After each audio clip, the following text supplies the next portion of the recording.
Je vous invite, mes chers collègues, adjoints au maire et conseillers municipaux, à rejoindre votre place avec moi sur l'estrade.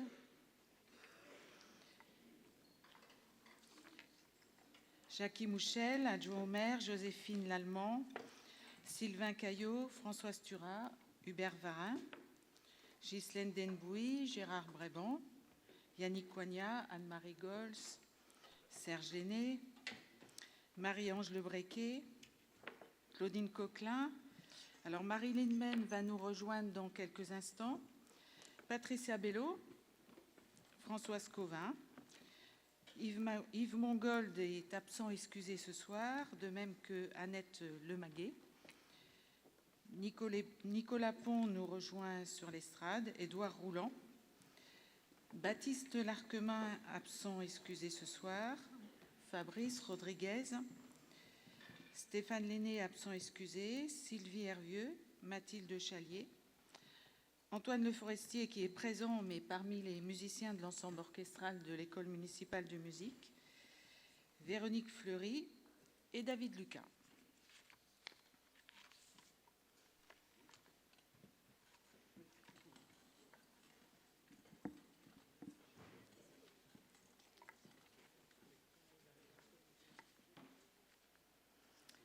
Monsieur le maire, mon cher Jacques, monsieur le sous-préfet, monsieur Jean Rampon, monsieur le sénateur Sébastien Fagnon, cher Sébastien, madame la présidente de la communauté d'agglomération du Cotentin, Christelle Castelin, chère Christelle, mesdames et messieurs les élus municipaux, communautaires, départementaux, régionaux et personnalités présentes, chères Valloniaises, chers Vallonniers, mesdames et messieurs, c'est un honneur en tant que première adjointe au maire de vous accueillir de nouveau ce soir et de m'adresser à vous pour cette cérémonie des vœux. Laissez-moi tout d'abord, entouré de l'ensemble de tous les conseillers municipaux, vous remercier très sincèrement de votre présence. C'est un plaisir de vous retrouver pour cette cérémonie, un moment pour nous essentiel de rassemblement, de convivialité et de dialogue. Alors, nous nous retrouvons pour fermer la page de 2025, dont chacun garde quelques souvenirs intenses. Le diaporama qui va vous être présenté dans un instant va retracer quelques-uns de ces moments. Cette année 2025, notre commune a su encore avancer, se transformer et affirmer son dynamisme. Et je souhaite saluer dès à présent le travail constant, quotidien de Monsieur le maire, dont l'engagement, la vision et l'énergie nous guident et nous inspirent, avec une volonté sincère d'agir pour l'intérêt général. Cette année, nous avons poursuivi, après ce qui a été réalisé sur la place Jacques-le-Marinel, puis le jardin public à Nénis, la requalification de la rue du Petit Versailles, avec les abords du musée du Cidre, de l'hôtel de Beaumont, de l'hôtel de Thieuville et l'aménagement des berges du Merderet, et tout ça en lien avec l'architecte paysagiste Samuel Craquelin. Préserver notre environnement, valoriser notre patrimoine local naturel, valoriser nos espaces publics et offrir à tous des lieux de vie accessibles et agréables sont essentiels. De même, œuvrer pour que notre ville donne envie de s'y installer ou de venir assister à des représentations ou événements sportifs, culturels, artistiques, musicaux est indispensable. Nous avons cette année encore permis la mise en œuvre d'une saison culturelle et musicale riche et variée qui a attiré un très nombreux public. En témoigne le nombre important de spectateurs lors du concert exceptionnel de Greg Zlap, harmoniciste-chanteur, avec les enfants des classes d'orchestre à l'école et l'ensemble orchestral de notre école de musique le samedi 13 décembre dernier. Greg Zlap, venu à la rencontre des enfants des classes d'orchestre à l'école en tant que paramusical, un artiste profondément humain, passionné et généreux, un véritable cadeau pour nos élèves. Et je crois que les enfants, les enseignants et le public garderont longtemps en mémoire ce moment de partage et d'émotion. Nous sommes très heureux et très fiers d'avoir pu l'accueillir à Valognes, ce qui contribue aussi à l'attractivité de notre ville. Mais l'année 2025 a surtout été marquée par un événement symbolique, fort et structurant pour l'avenir de notre commune, la pose de la première pierre de notre nouvelle école, l'école Christian Lamotte, avec la construction, vous le savez sûrement, de 8 classes, incluant une classe de l'Institut médico-éducatif et une unité de production de repas conçue pour offrir à nos enfants des repas de qualité, préparés dans des conditions responsables et adaptées aux enjeux environnementaux d'aujourd'hui. Ce choix témoigne de notre volonté d'investir durablement dans le bien-être et la santé de nos jeunes. Et nous sommes accompagnés, vous le savez, par le groupement Nord-Sud Architecture, représenté par Jean-Marc Vist, maître d'œuvre, que je tiens à remercier pour les échanges que nous entretenons. Ce moment de la pose de la première pierre, que beaucoup d'entre vous ont partagé avec nous, n'était pas seulement une étape administrative ou technique, il représentait un engagement, un geste tourné vers l'avenir et un témoignage de la confiance que nous portons aux générations futures. La construction se poursuit et nous voyons déjà se dessiner les contours de ce qui deviendra un équipement essentiel, moderne, inclusif et adapté aux besoins de nos enfants et de nos enseignants. Elle incarne notre volonté d'investir dans l'avenir et de placer l'éducation au cœur de nos priorités. Comme le souligne l'économiste Thomas Piketty, l'égalité des chances commence par l'éducation. En investissant dans nos écoles, nous investissons dans l'avenir de notre jeunesse et dans la cohésion de notre commune. Au-delà de la construction de la nouvelle école Christian Lamotte, c'est toute notre politique éducative que nous avons poursuivie et enrichie. L'accès au dispositif La cantine à 1 € pour donner la possibilité à certains enfants de manger à la cantine gratuitement ou pour 1 € et d'avoir un repas complet et équilibré chaque jour. Le BAFA à 10 € pour permettre à nos jeunes de se former au service de l'animation et du vivre ensemble, ou encore nos dispositifs d'accompagnement scolaire qui illustrent notre volonté de donner à chaque enfant les mêmes chances de réussite. Chaque investissement que nous faisons dans l'éducation est un investissement dans l'égalité et dans l'avenir de notre ville. De la même manière, nous avons poursuivi le dispositif de la bourse au permis, une opération qui illustre à la fois notre confiance en la jeunesse et notre volonté de soutenir son autonomie. Grâce à ce dispositif, des jeunes accèdent plus facilement à la mobilité et à l'emploi, tout en s'inscrivant dans une démarche citoyenne et solidaire ou s'impliquant dans la vie associative. C'est une initiative dont nous pouvons être fiers parce qu'elle transforme des parcours de vie et renforce la cohésion de notre territoire.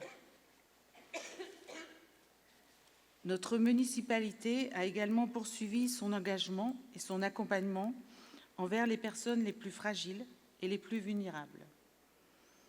L'égalité concrète, celle dont parle Piketty, suppose que personne ne soit laissé au bord du chemin. Elle se traduit par des actions de solidarité, des dispositifs adaptés, et une attention constante à ceux qui en ont le plus besoin. Alors je veux remercier celles et ceux qui au quotidien s'engagent bénévolement dans la vie locale, remercier tous ceux qui donnent de leur temps au service de la communauté et qui œuvrent souvent dans l'ombre à la réussite de notre territoire. Chaque engagement, chaque initiative compte. Se sentir utile aux autres, participer à la vie collective, voilà ce qui rend notre ville vivante et solidaire. Je tiens aussi à remercier les clubs sportifs, les associations et surtout le dynamisme des bénévoles qui sont les forces vives de la commune. Remercier aussi les partenaires pour leur engagement, les enseignants pour leur implication dans les projets pédagogiques qu'ils mènent et leur rôle essentiel dans la formation des générations futures. Et bien sûr, chacun d'entre vous pour votre contribution à la vitalité de notre commune. Je remercie également l'ensemble des adjoints et des conseillers municipaux, collègues et amis, pour leur investissement. Une équipe motivée, travailleuse, qui s'est beaucoup investie, dans une ambiance amicale et sérieuse, dans le respect des idées de chacun, ayant toujours à l'esprit le bien commun et le meilleur. Et je renouvelle ma reconnaissance et mes remerciements à Madame Le Senne, directrice générale des services municipaux, à Monsieur Lebert, directeur des services techniques, et à l'ensemble des agents municipaux qui nous accompagnent quotidiennement.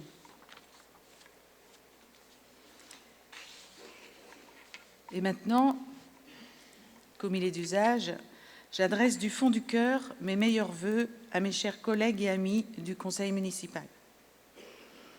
Et au nom du Conseil municipal, je présente nos meilleurs vœux à l'ensemble des agents municipaux et nos meilleurs vœux ici ce soir à l'ensemble des vallonniers et des personnes présentes ici ce soir avec nous. Que cette nouvelle année soit synonyme d'espérance, de solidarité, de réussite pour Valognes et pour chacun d'entre vous.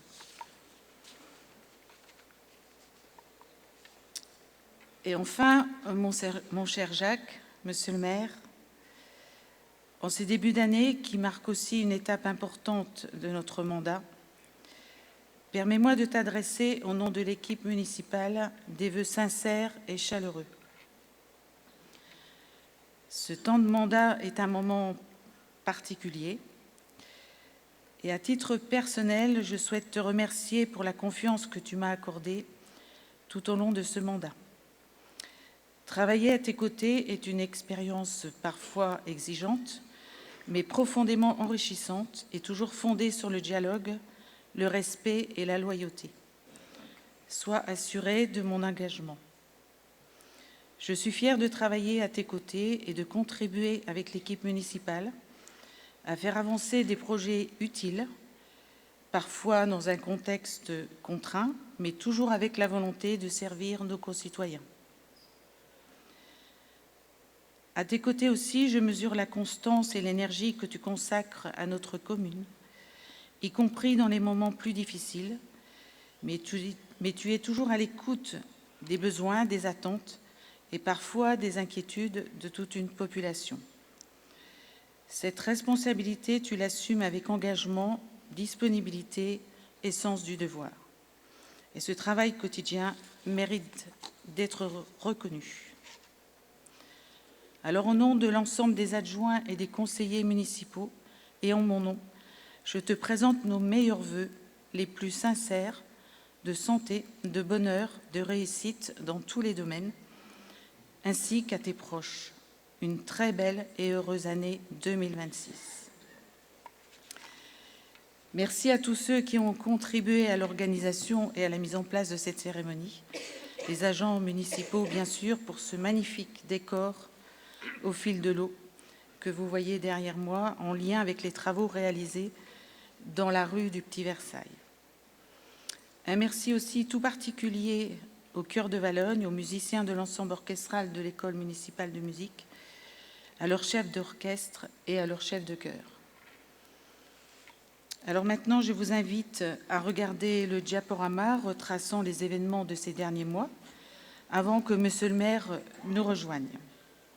Je vous remercie pour votre attention et je vous souhaite à tous une excellente soirée et une belle et heureuse année 2026.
Bonsoir à toutes et à tous. Permettez-moi tout d'abord d'adresser des remerciements à Madame la Première adjointe, chère Odile, et à l'ensemble de mes collègues ici présents du Conseil municipal pour les vœux qu'ils viennent de m'adresser.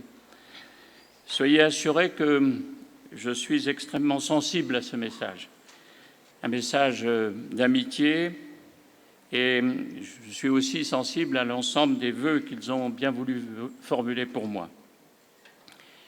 Il me faut vous avouer que l'année 2025 a été particulièrement éprouvante, à la fois à titre personnel et privé, mais aussi comme élu communautaire et départemental.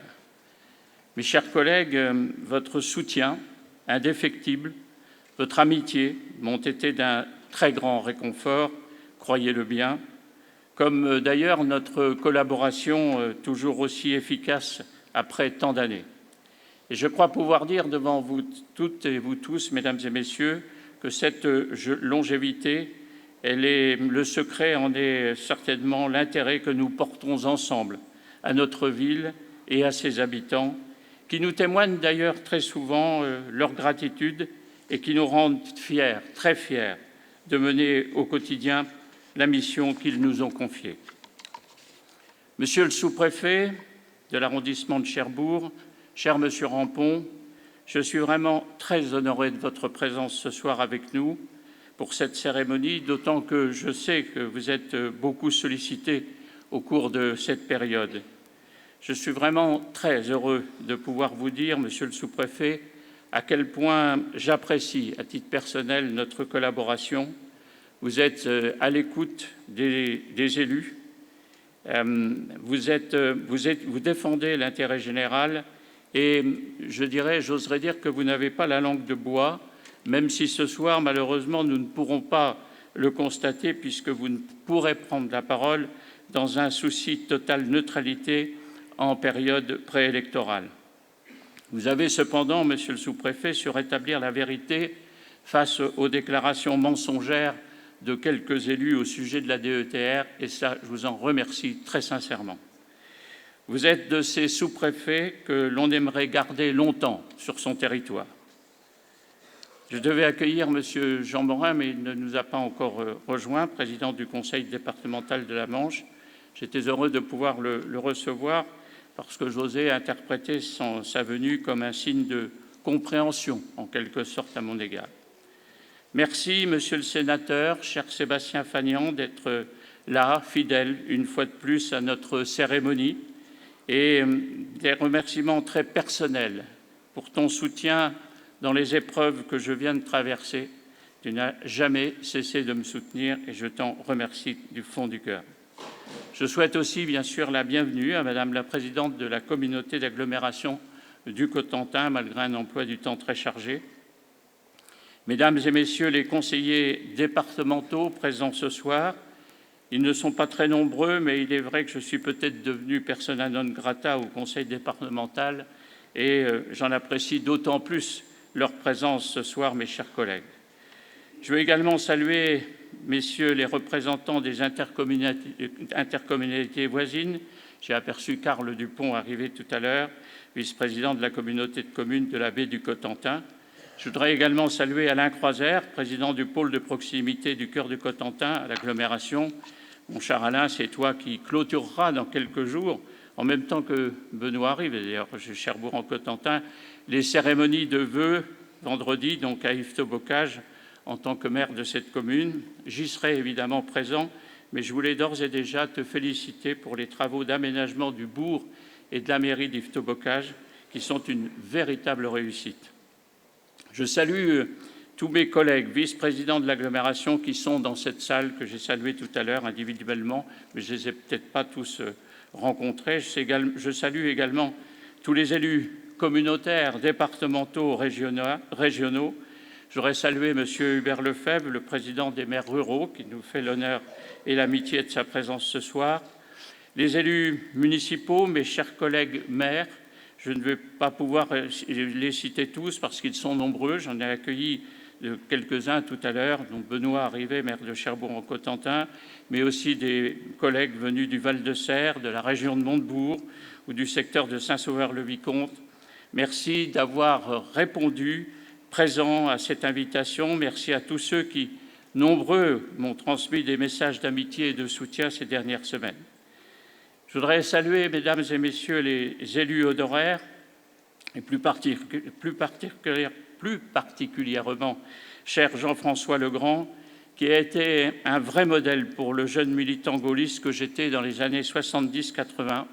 Merci d'être là avec Maria Paz ce soir et merci pour l'immense travail accompli pour notre département pendant les 17 années, je crois que c'est 17 années et 11 jours, passés à la présidence du Conseil général de la Manche et puis aussi quelques trentaines d'années sénateur.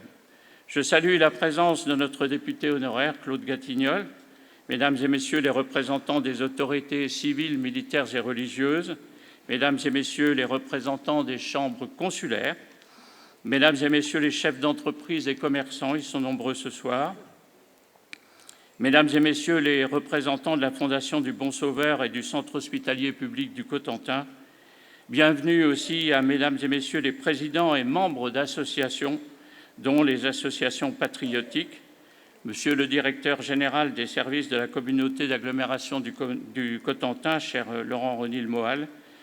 Je salue évidemment la présence de madame la directrice générale des services municipaux, chère Aline Le Sen, avec laquelle je travaille au quotidien avec beaucoup de plaisir. Mesdames et messieurs les agents territoriaux, municipaux et communautaires, mesdames et messieurs, mes chers concitoyens, chers amis. Ce n'est pas la gauche, la France. Ce n'est pas la droite, la France. Naturellement, les Français, comme de tout temps, ressentent en eux des courants. Il y a l'éternel courant du mouvement qui va aux réformes, qui va au changement, qui est naturellement nécessaire. Et puis, il y a aussi un courant de l'ordre, de la règle, de la tradition, qui lui aussi est nécessaire.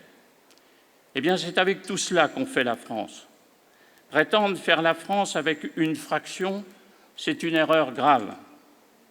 Et prétendre représenter la France au nom d'une fraction, c'est une erreur nationale impardonnable. Mesdames et messieurs, si je commence mon propos ce soir par cette phrase extraite du discours du général de Gaulle le 15 décembre 1965, cette phrase célèbre et historique, c'est bien parce que je la crois toujours d'actualité en 2026. Et aussi parce que cette phrase, elle constitue pour moi la base même de mon engagement politique personnel et le fondement de ce que je crois être la démocratie représentative, celle qui permet à chaque individu d'être représenté dans la gestion de la nation comme dans celle de chaque collectivité, de chaque commune, et qui lui permet de s'identifier aux élus qu'il représente. Pourtant, j'ai le sentiment que quelque chose a changé dans la pratique même du pouvoir. J'ai cette désagréable impression que si nos institutions demeurent, la pratique de la démocratie telle que nous la connaissions précédemment s'est en quelque sorte effondrée. Je crains que nous soyons aujourd'hui sur une pente autoritaire qui ne permet plus d'exprimer totalement ses choix, et quand bien même ces choix sont exprimés, le pouvoir n'en tient absolument pas compte, ce qui explique d'ailleurs, selon moi, la désaffection du citoyen à participer aux échéances électorales. La plupart des remous que connaît actuellement notre système de gouvernance, les récentes péripéties que je viens de vivre à titre personnel au sein du Conseil départemental de la Manche, tout cela me conduit à penser que nous sommes entrés dans l'hiver de la démocratie, comme l'a si bien écrit le sociologue et politologue français Guy Hermé. Et même si, comme le pensait Machiavel, la politique demeure l'art de la simulation et même de la dissimulation, n'oublions jamais que les élus ont pour mission de faire du commun avec du pluriel. Je suis de ceux qui pensent que nous devons avoir des règles de fonctionnement socialement apaisées et politiquement efficaces. Je l'ai dit à de très nombreuses reprises, et y compris ici à cette tribune lors de cérémonies de vœux, nous ne bâtirons rien de durable pour nous et moins encore pour nos enfants et leurs propres enfants si nous restons dans un schéma intellectuel opposant les uns contre les autres, entrepreneurs contre travailleurs, salariés du privé contre fonctionnaires, actifs contre demandeurs d'emploi, droite contre gauche, communes rurales contre pôles urbains, comme ça a été malheureusement le cas en mars 2025 sur notre territoire du Cotentin, à l'occasion de l'élection communautaire, vraisemblablement d'ailleurs pour satisfaire de basses manipulations électorales. Nous devons admettre, une bonne fois pour toutes, que notre destin est commun et lié et que nous avons besoin les uns des autres. Bien sûr, je n'ignore pas que ces dérives auxquelles je fais allusion et auxquelles nous assistons depuis quelques années sont essentiellement dues à une soif de pouvoir, parfois même exacerbée. Lorsqu'une personne acquiert du pouvoir, et en particulier du pouvoir politique, elle peut développer un sentiment de supériorité et même d'invulnérabilité. Cela peut l'amener à ignorer les besoins et les perspectives de ceux qui l'entourent, renforçant ainsi le sens de leur propre importance et contribuant à un manque d'empathie envers les autres. Acquérir un pouvoir, c'est bien, l'assumer, c'est mieux. Et comme le disait le regretté Philippe Séguin, en politique, il ne suffit pas d'avoir de l'appétit, encore faut-il aussi avoir de l'estomac. Lorsque d'aucuns m'ont accusé d'un manque de loyauté parce que j'ai voté contre la proposition du faisceau établi par le Conseil départemental de la Manche pour le contournement ouest de la ville de Cherbourg-en-Cotentin, non seulement j'en ai été particulièrement blessé, mais je n'ai surtout pas compris en quoi j'aurais pu manquer de fidélité à mes engagements en votant différemment du groupe de la majorité. Tocqueville, réveille-toi, ils sont devenus fous. Ces accusations sont d'autant plus blessantes qu'elles sont prononcées parfois par ceux-là même qui tiennent encore dans la main le glaive qu'ils m'ont planté dans le dos quelques mois auparavant. En démocratie, on a même le droit d'avoir tort, mais parfois on peut aussi avoir raison avant les autres. Aujourd'hui, alors que soufflent les vents mauvais de l'autoritarisme et de l'extrémisme, de la haine, du mensonge et de la violence partout dans le monde, il est grand temps, me semble-t-il, de nous interroger sur ce que nous pouvons faire à notre modeste niveau pour donner priorité à tout ce qui conditionne et contribue à fortifier et enrichir la démocratie. En cette année élective, je ne peux évidemment pas dresser de bilan de mandat ou de l'action de mon équipe municipale et encore moins vous parler d'avenir et de projets nouveaux, même si d'ailleurs cette règle ne me semble pas concerner certains élus qui sont déjà en campagne pour obtenir des fonctions que seul le scrutin municipal permettra d'ouvrir. Personne ne peut cependant m'empêcher de vous dire à quel point j'ai la folle envie de réenchanter la démocratie. Parce que la vie municipale mérite mieux que rivalités et disputes. Parce que les luttes partisanes ne sont jamais productives. J'ai toujours prôné la diversité et le débat républicain le plus large possible avant de trancher et de décider, bien sûr, parce que ça aussi, c'est notre devoir. Réenchanter la démocratie, c'est accepter le débat, c'est considérer qu'il peut y avoir d'autres avis que le sien et c'est se donner les moyens de construire l'avenir autrement. Réenchanter la démocratie, c'est également faciliter la tâche des élus au quotidien. Il y a un chiffre, mesdames et messieurs, qui interpelle. C'est celui du nombre de maires qui ont rendu leur tablier entre juillet 2020 et décembre 2025. Ce sont 2189 maires qui ont démissionné durant cette période en France. C'est un niveau historique. Et parmi les raisons qui ont motivé ces démissions, arrive très largement en tête la difficulté à mener jusqu'au bout les projets municipaux sur lesquels les élus se sont engagés. Ce constat démontre les difficultés rencontrées par les maires pour exercer leurs fonctions. Il faut en effet savoir que ce qui donne le plus de sens à la fonction de maire, c'est bien le lien avec la population. Il faut aimer les gens, il faut construire avec les habitants, il faut sans cesse rechercher le bien vivre ensemble. Encore faut-il qu'on ne complexifie pas la tâche des élus, et qu'ils puissent aller jusqu'au bout de leur démarche et de leurs projets. À l'occasion du 107e Congrès des maires de France, auquel d'ailleurs j'ai participé en novembre dernier, Monsieur le Premier ministre, Sébastien Lecornu, a confirmé vouloir engager un nouvel acte de décentralisation. Il a aussi annoncé des simplifications réglementaires.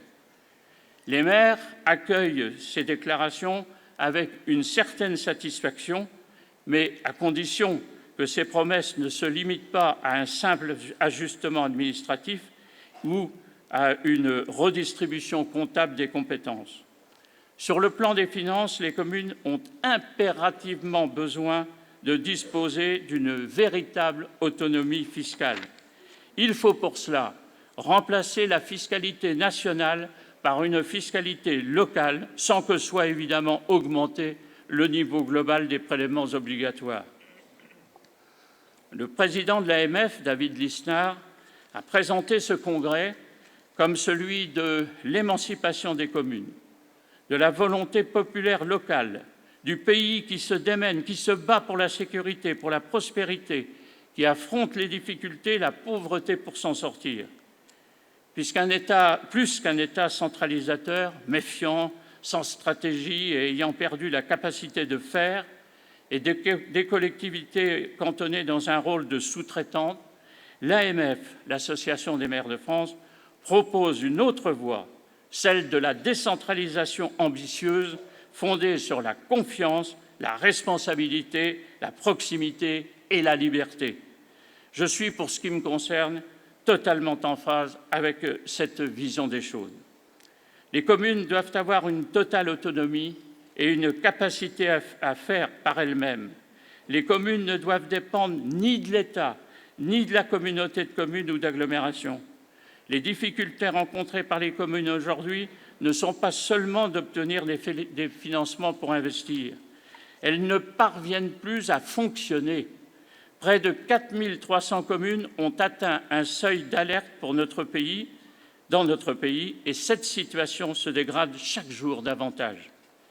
Pouvons-nous encore accepter, comme c'est d'ailleurs le cas sur notre territoire du Cotentin, d'avoir une communauté d'agglomération ultra riche, capable d'investir plus de 130 millions d'euros par an, plus que le département, lorsque les communes qui la composent ne sont plus en capacité de faire fonctionner leurs équipements ou d'apporter les services à leur population? Les communes doivent être soutenues. Et comme l'a si bien dit ma collègue maire de La Hague, Manuela Maillet, qui nous fait l'honneur de sa présence ce soir, pas seulement avec des mots et des promesses, mais avec des actes. L'agglomération doit agir avec les communes, pour elles, sans leur imposer une vision descendante, mais en respectant leurs réalités et leurs besoins. De leur côté, les communes doivent revoir à la hausse les tarifs, voire même peut-être se réinterroger sur la gratuité de certains services publics.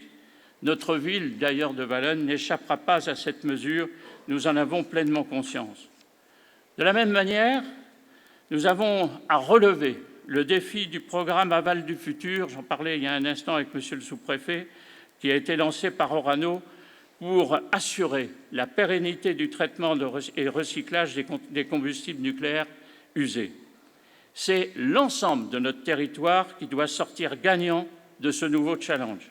Encore faut-il très vite ouvrir les chantiers qui doivent accompagner ce programme économique d'envergure dans les domaines de l'habitat et de l'aménagement du territoire. S'agissant de l'habitat, j'ai déjà eu l'occasion de dire que cet enjeu est majeur et qu'il sera particulièrement difficile à résoudre parce que les élus ne contrôlent pas seuls la politique du logement. Nous dépendons beaucoup des investisseurs privés et des bailleurs sociaux. Nous sommes contrariés souvent par les textes qui encadrent les zones humides, par exemple, ou la réglementation sur le zéro artificialisation nette. Ce sujet sera extrêmement difficile à surmonter si nous ne parvenons pas à faire évoluer le cadre législatif dans ce domaine. Il faut le dire, au-delà de la nécessaire clarification des compétences, la question des moyens dévolus aux collectivités dans ce domaine de l'habitat et du logement est pleinement d'actualité. Les maires sont donc en première ligne sur ce sujet, comme ils le sont d'ailleurs également sur les risques climatiques. La récente tempête qui a frappé le département de la Manche nous a rappelé, mesdames et messieurs, que le changement climatique n'est pas une opinion, mais un fait scientifique. Plus aucun territoire n'est à l'abri de ce type d'événements extrêmes. J'évoque ce sujet parce que je crois sincèrement que les maires doivent se préparer à l'improbable et à l'impensable. Aujourd'hui, nous ne pouvons plus éviter la mise en œuvre d'un plan communal de sauvegarde, mais nous ne pouvons pas non plus repousser l'aménagement du territoire dans le cadre de la gestion des milieux aquatiques et de la prévention des inondations qui relèvent de la compétence de la communauté d'agglomération et que nous connaissons bien ici à Valognes. Dans un tout autre domaine, j'affirme ici que le temps est venu de faire évoluer le cadre législatif dans le domaine de l'accueil des gens du voyage. 25 ans après l'adoption de la loi Besson, c'était le 5 juillet 2000, il faut se rendre à l'évidence que nous sommes encore bien loin d'être protégés des occupations illicites. Valognes a pourtant joué pleinement son rôle sur le territoire du Cotentin et même au-delà, en créant une aire d'accueil permanente et en acceptant une aire de grand passage sur son territoire. Je ne peux que regretter pour ma part que la communauté d'agglomération ne soit pas allée au bout de ce dossier afin de respecter la réglementation comme cela avait été envisagé avec les services de l'État. La ville de Valognes a fait quant à elle le maximum pour accueillir les gens du voyage et aujourd'hui, l'application de la loi n'est pas une option. Nous n'accepterons plus aucune occupation illicite. La sécurité et la protection de nos concitoyens, l'ordre républicain, sont à l'évidence des sujets qui nous préoccupent au quotidien. C'est ce qui nous a conduit notamment à mettre en œuvre sur notre territoire communal un équipement de vidéoprotection à l'issue d'une étude minutieuse qui a duré 3 ou 4 ans. Il ne s'agit pas pour nous de pallier un quelconque retrait de l'État dans le domaine de la sécurité, mais de répondre à un besoin de coopération entre les forces de police municipales et les forces de gendarmerie. Le maillage de caméras sur Valognes a été supervisé par une référente de la gendarmerie spécialisée dans ce domaine afin de répondre à nos véritables besoins et respecter les libertés individuelles. Nous entendons répondre à 2 objectifs majeurs, prévention, mais aussi élucidation des délits par les forces de gendarmerie. Je le redis avec force, il ne s'agit pas de mettre en œuvre une vidéosurveillance, mais bien une vidéoprotection. Il n'est pas question d'avoir un agent 24 heures sur 24 derrière une caméra ou un écran à surveiller les faits et gestes de nos concitoyens, mais d'avoir recours aux images enregistrées en cas de nécessité et uniquement dans ce cas.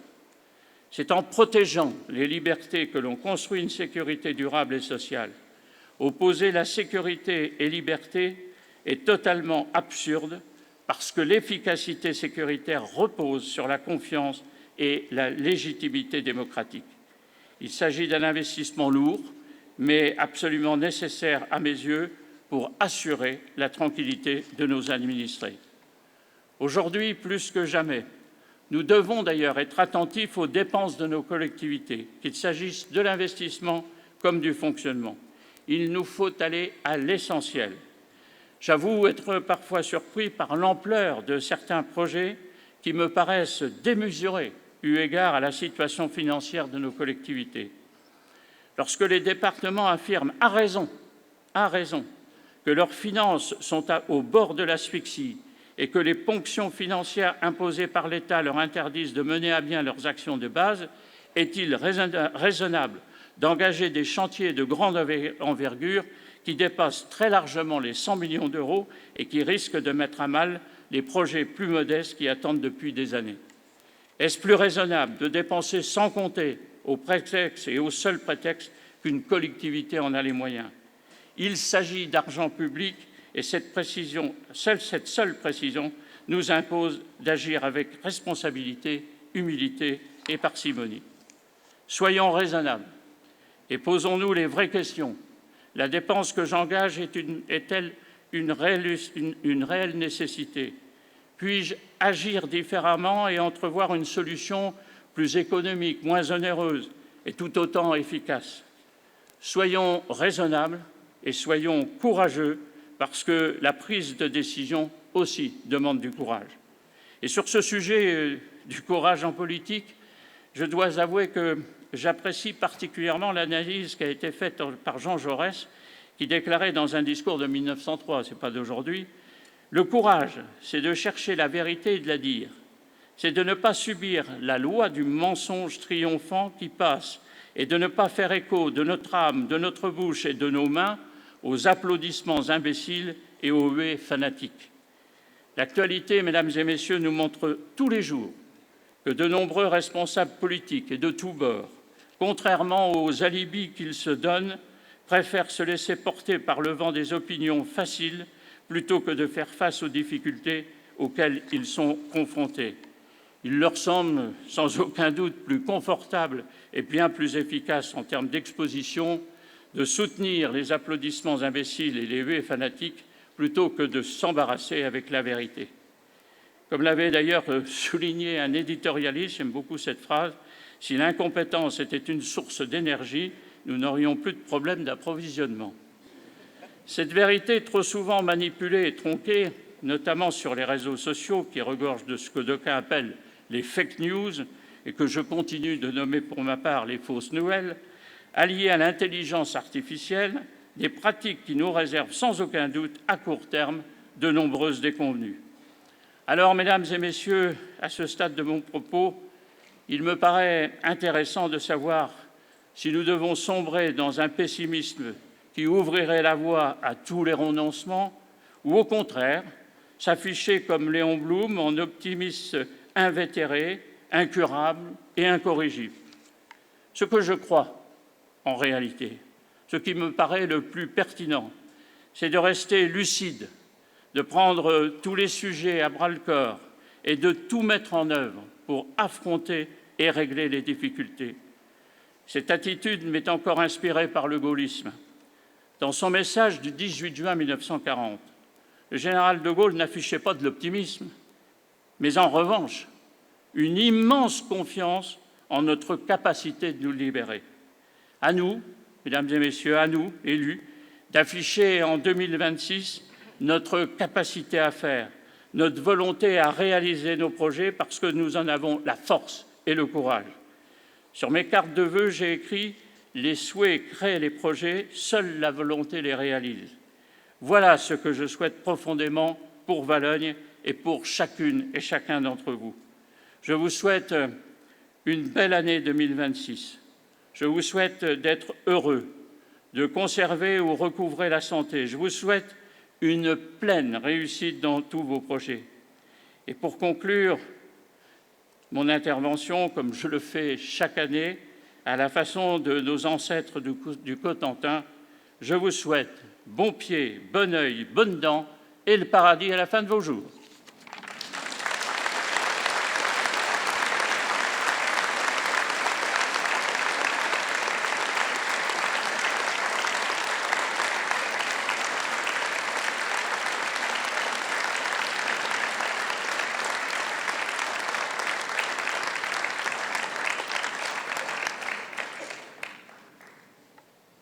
Alors nous voici presque arrivés au terme de cette cérémonie, mais avant de vous convier au buffet qui va suivre, je souhaite que nous puissions mettre à l'honneur un immense artiste dont on a parlé tout à l'heure, qui, malgré un emploi du temps particulièrement chargé, a accepté d'être le parrain de nos 2 classes d'orchestre à l'école. C'est un musicien de très grand talent. Il a accompagné les plus grands, et notamment Johnny Hallyday, mais c'est aussi un homme extrêmement attachant, qui a pris son rôle avec cœur auprès des enfants et qui a beaucoup apporté à ces enfants. Nous l'avons accueilli, Madame Sanson l'a rappelé tout à l'heure, en décembre dernier pour un concert qui restera, j'en suis sûr, dans toutes les mémoires. Mesdames et messieurs, je vous invite à découvrir ou redécouvrir pour certains Monsieur Greg Zapp.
Alors, mesdames et messieurs, Greg Zapp n'a pas pu être avec nous ce soir à cause des difficultés de transport auxquelles notre territoire est confronté depuis ce déraillement. Mais je vais demander à Monsieur Philippe Chebroux de nous rejoindre afin de recevoir des mains de Madame Sanson et pouvoir le transmettre à Greg Zapp, la médaille qui fait de Greg Zapp un citoyen d'honneur de la ville de Valognes. Il le mérite bien sous vos applaudissements.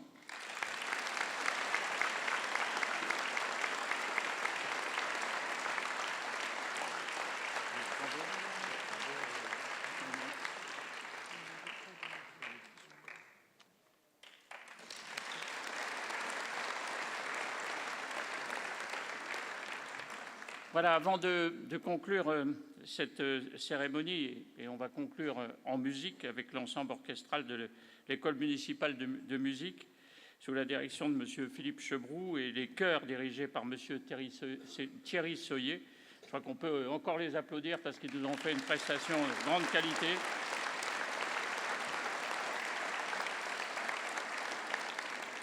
Je voudrais m'associer aux propos de Madame Sanson tout à l'heure pour remercier toutes celles et tous ceux qui ont préparé cette soirée de la cérémonie des vœux. Le cabinet du maire et Madame la directrice générale en tête, avec une mention toute particulière pour Laurence Jeanne, qui en a piloté le moindre détail, et puis merci aussi à Agnès Marie, parce qu'elles ont fait un travail remarquable comme chaque année. Je voudrais remercier et féliciter les services techniques, les services techniques du sport pour la mise en place de la salle. Un immense merci aux agents du service embellissement et aux espaces verts qui ont imaginé et réalisé ces décors magnifiques, je crois. Et d'ailleurs, tout au long de l'année, dans Valognes, vous voyez tous ces décors, ils le font avec beaucoup d'amour, avec beaucoup de professionnalisme, et vraiment, je les remercie du fond du cœur. Merci au service culturel de Régis Mouchel, en particulier Madame Tartivot, qui a apporté son concours à cette cérémonie. Merci aussi à Damien Arnoux, qui s'est occupé de la partie filmée. Merci aussi à la police municipale, ils sont encore sûrement au travail dehors, qui a encore beaucoup de travail ce soir. Et surtout, merci à vous toutes et à vous tous pour votre présence. Vous avez été encore nombreux, vous êtes encore nombreux ce soir et ça fait vraiment chaud au cœur. Et avant de rejoindre le buffet, je vous laisse le plaisir d'écouter l'ensemble orchestral de l'École municipale de musique sous la baguette de Philippe Chebroux, Belle soirée à vous tous et une nouvelle fois, bonne et heureuse année 2026.